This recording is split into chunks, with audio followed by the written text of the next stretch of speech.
Well, I've been trying for a while to get Ray on the show because he's an entrepreneur in Schenectady. He started out small. I remember when you were just selling a few coins or jewelry at the college. Yes. You did.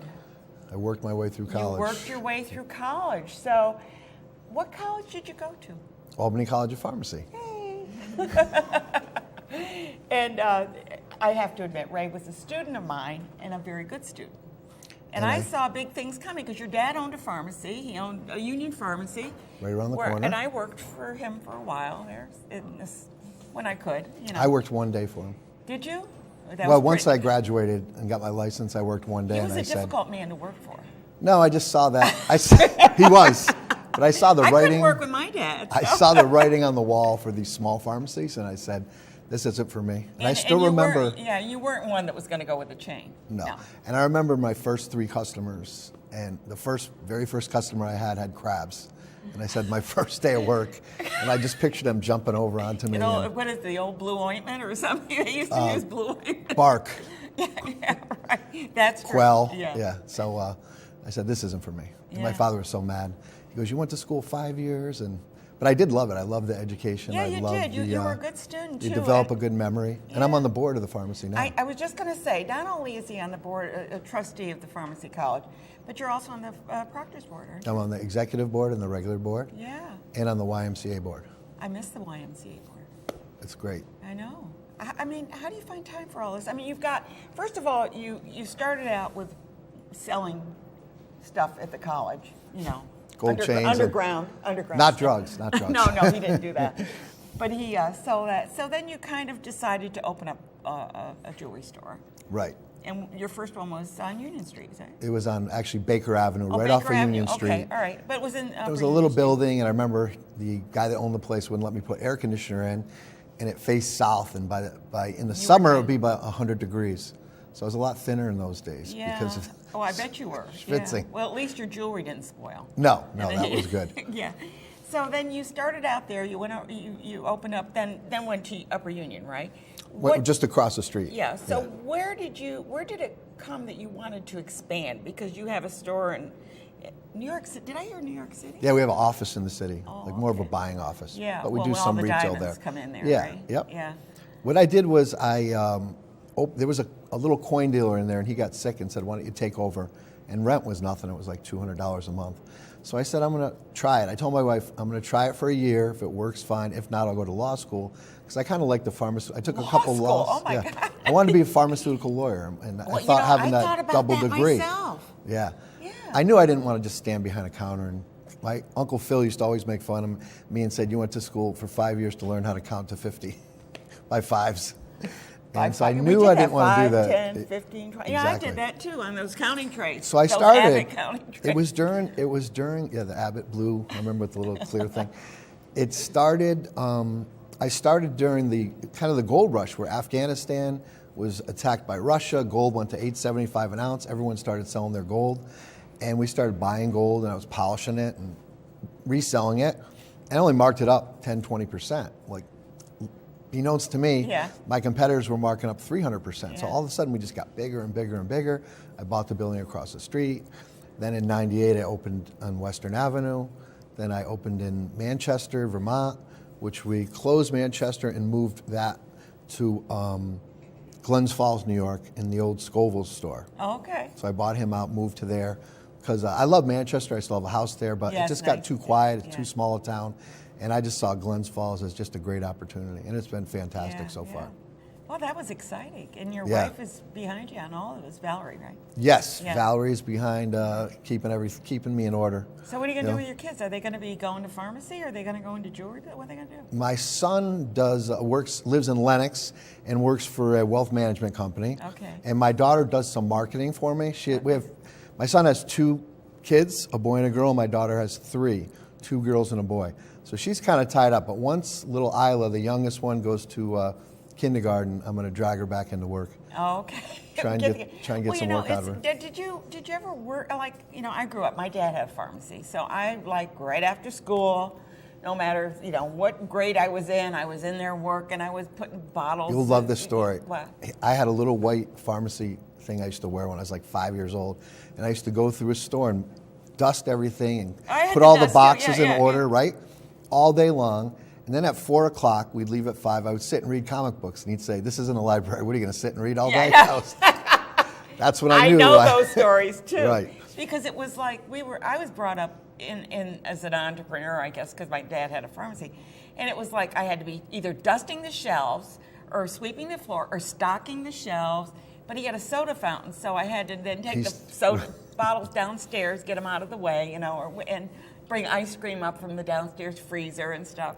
So, I mean, I worked the whole time. I kind of wondered if you followed in that path. 100%. And like I said, straightening everything out and then taking a little break. But the other thing I remember vividly is lunchtime. To this day, lunch, I can eat supper slow. Lunch, I eat. Everyone goes to lunch with me. I'm done in like 2 minutes. Because he'd start yelling at me if a customer came in and I didn't run up and take care of them. So I learned to eat lunch in about 32 seconds. Well, it's in funny between that customers. You say that because I've never eaten anything hot or cold if it was supposed to be either one. It was always like room temperature because in the middle of filling scripts, you're trying to grab a bite.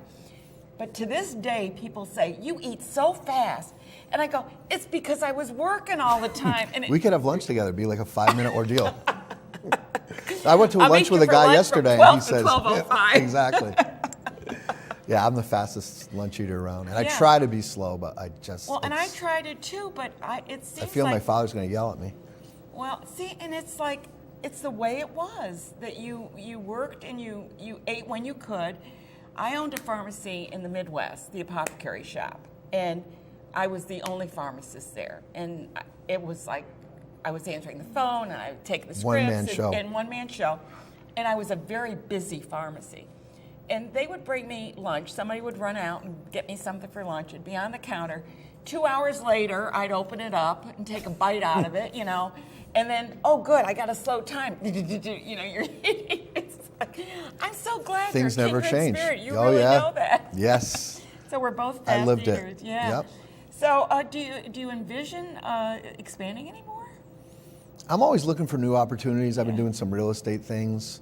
I think retail is going to start picking up. It's been a little level for the last few years.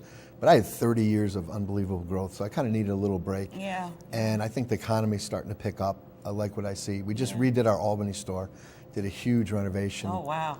It took a year. We started on the outside, redid the outside, added 1,000 square feet of room in the back. That's kind of what you did on Upper Union Street. Yep. You expanded. I did that one 3 years ago. Yeah, I know. So I let my son handle this one because I was sick of sitting there trying to do an email and pounding and jackhammering and all that. Yeah. And every day you have all the white crap all over you. So I said, look, this one's all you. So we did the outside, we did the landscaping, we did every inch of the place we did over. And now we just finished it like on Thursday. The case guys come in, and we have a lot of branded, we have Cartier, IWC, Panerai, all these names. So all 11 of them have their own little shop-in-shops. So you have to coordinate, and I let him do that because that would have drove me crazy. Yeah. So you have like Cartier you keep them all coming separate. in. Yeah, I mean, you're not they're going to all have them separate, all mixed. Yeah. Right? And so you have to have all these different. At one time, I think we had 25 people setting their cases up. Oh my God. And they're measuring, and it had to be perfect. Now, do you have designers? I mean, if somebody wanted to have something designed. We do design. We do it via CAD CAM. Okay. So we have a jeweler that'll sit there and design it on a CAD CAM, and then we have a printer. It's called Envision Printer, and it'll print. Use a 3D printer? No. It is. It's a real. It's a real, very accurate. So it'll 3D print a ring or whatever, and so the customer can actually try it on and see what it's going to look like. But it's in resin, and then we take that resin and we send it out, or we cast it. We can cast it in Schenectady. We make it out of gold or platinum or whatever. Jewelry has changed so much. Yes, because we used to do that through a wax. You would carve wax. Yeah. Now it's much more accurate. We have this printer that's with these super 3D accurate. printers, they can do a lot more. Yeah, but it's not your typical 3D printer. It's like super, because it's got to be super well defined and where the stones go. But what's really cool is if, say we made a ring and you wanted 12 stones and there was only 10, we can just go back to the CAD file, add the 2 stones and reprint it. And then you get to try it on. We could lay stones in. So there's no surprises because a lot of people do these special order things, then they get it. I thought it was big, or I thought it's not really what I thought. It doesn't look, And so I don't want to run into that because then no one's happy. Well, life changes, doesn't it? Oh yeah, but we do a lot of things. We do watch repair. We have 2 guys doing watch repair in the Schenectady store. They were in Albany, but the watch companies come in and said, oh, it's too much dust in the air here.